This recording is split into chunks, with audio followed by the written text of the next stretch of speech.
Investi R$ 100.000 em KN e P11 e olha no que deu. Além de mostrar o investimento em KN e P11, eu vou apresentar também, além do investimento em KN e P11, além do investimento em KN e P11, todo o reinvestimento durante todo esse período. E qual que é o período aqui que nós vamos levar em consideração? O período que a gente vai levar em consideração é exatamente do primeiro dia útil de 2022 até o atual momento agora. Você vai ver que esse vídeo está sendo gravado aqui dia 1/5/2023 e é exatamente isso que eu vou mostrar para os senhores. Eu abri uma posição nesse fundo aqui e a gente vai tratar disso exatamente agora.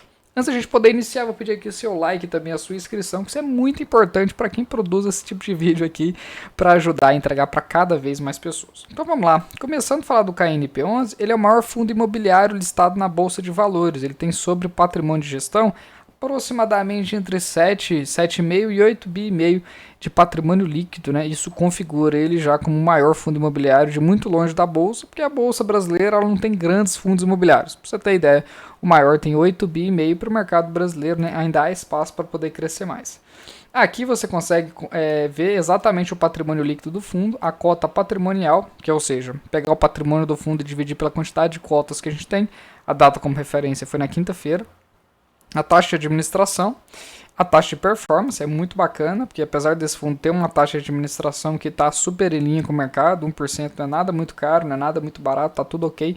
Ele não tem taxa de performance, é até engraçado, né? Você dificilmente encontra fundos de papéis que não tem taxa de performance. E a Quineia é uma das empresas ligadas ao Itaúzão Unibanco, né? E não cobra taxa de performance. É um fundo muito bacana. Ele tem uma característica de ser um fundo de papel. E o que isso muda? É interessante, turma, a gente analisar que um fundo de papel ele tende a perder valor patrimonial ao longo do tempo. Porque um fundo de papel é uma dívida, e a dívida tende a ser paga ao longo do tempo. Se não tivesse sido paga, ela tende a inadimplência.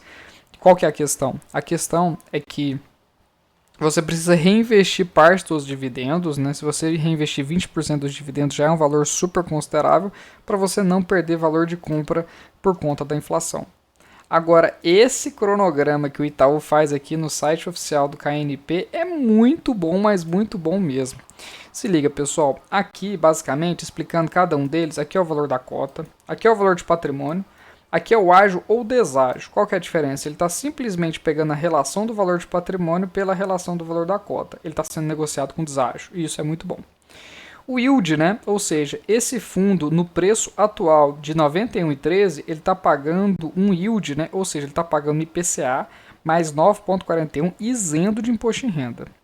Spread sobre a NTNB longa, ou seja, ele pega a NTNB de referência da emissão desses títulos e negocia a um prêmio, ou seja, ele vai pagar IPCA, hoje a NTNB está pagando na casa de IPCA mais 6, né? Então vai ser exatamente IPCA mais 6, mais 3,43, que é o que a gente consegue ver aqui no yield mais IPCA.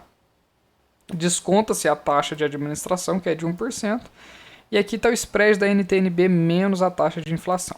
Agora vamos brincar, vamos supor que esse fundo ele caia 10%. Então ao invés de estar sendo cotado a R$ 91,13, ele vai estar sendo cotado, por exemplo, a R$ 82,00.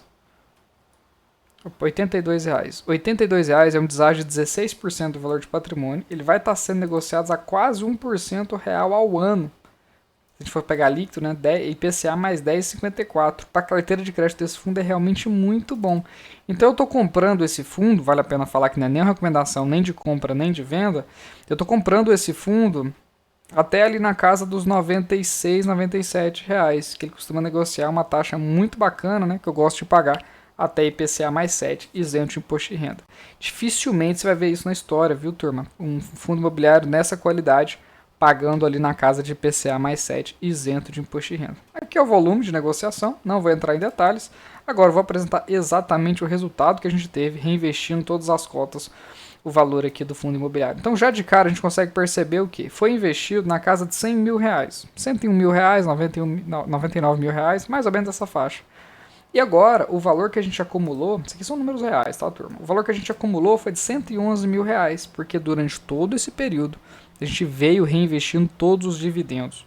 E um ponto que eu gosto de ressaltar que é super interessante, apesar da gente ter uma queda no valor da cota, porque ele desvalorizou de 101 para R$ 91.000, como a gente consegue perceber aqui, uma coisa que tem que levar muito em consideração é o que? É a quantidade de cotas acumuladas, porque isso que é o que realmente tende a pesar quando a gente faz os cálculos ali, né, dos juros sobre juros. Ou seja, durante o período aí de aproximadamente 12 mais 5, 18 meses, a gente conseguiu aumentar em aproximadamente 21% a nossa participação no fundo. Então, a cada 18 meses, a gente aumenta em 21% a nossa participação no fundo, apenas reinvestindo os dividendos. Se a gente fosse acrescentando mais R$ 1.000 e reinvestindo mais os dividendos, a gente ia ter aumentado em pelo menos 45% a nossa posição no fundo. E isso é muito bom, por quê? Porque os dividendos vão aumentando cada vez mais. E o dinheiro gerado pelo dinheiro, ele tende a gerar cada vez mais dinheiro. Então aqui, por exemplo, não seriam R$ 111 mil, seriam bem mais, propositalmente. Da mesma maneira o HGLG, né? Fazendo alusão aqui, HGLG é um fundo que a gente começou a comprar no mesmo momento e agora já está rendendo um bom rendimento mensal.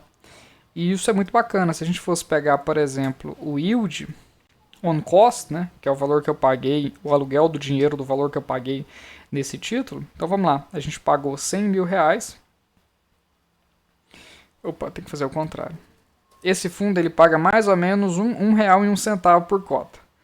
Então, 1.214, que é a quantidade que eu tenho aqui no fundo, 1.214 multiplicado pelo pagamento de dividendo mensal, ou seja, 1.335. Eu vou pegar esse valor e dividir pelo capital inicial que eu aportei, multiplicar por 100 para pegar o número percentual. Então, esse fundo está me pagando 1,33% ao mês. E esse número ele só tende a aumentar, justamente porque a quantidade de cotas só vai aumentando, né? E o nosso risco vai ficando cada vez menor, porque a gente está sempre reinvestindo os dividendos. E isso é muito, muito, muito, muito bem-vindo. Por exemplo, eu vou pegar um exemplo aqui com o próprio Banco do Brasil. Então, o Banco do Brasil, vamos lá, nós pagamos R$ 33,00 e o preço de mercado está R$ 42,00. Então, a gente faz a mesma conta aqui nos papéis, para você ter ideia. Então, vamos lá. O Banco do Brasil costuma pagar R$ 4,00 por papel. Então, R$ 4,00 dividido por 33,22, que foi o preço que nós pagamos, multiplicado por 100. Então, ou seja, o Banco do Brasil distribuindo 40% do payout poderia pagar um dividendo de 1% ao mês em relação ao preço da cota que nós compramos. Outro exemplo é se o Banco do Brasil distribuir 100% do capital, ou seja, 40% para 100%, são 2 vezes e meia. O dividend yield sobre o que nós pagamos seria de 30%. E isso é um número totalmente fora da curva. Realmente está no momento para quem tem apetite em bolsa poder aumentar as posições. Vale a pena falar que isso não é recomendação nem de compra nem de venda. O vídeo foi esse, meus queridos. Espero que vocês tenham gostado. Forte abraço e até o próximo vídeo.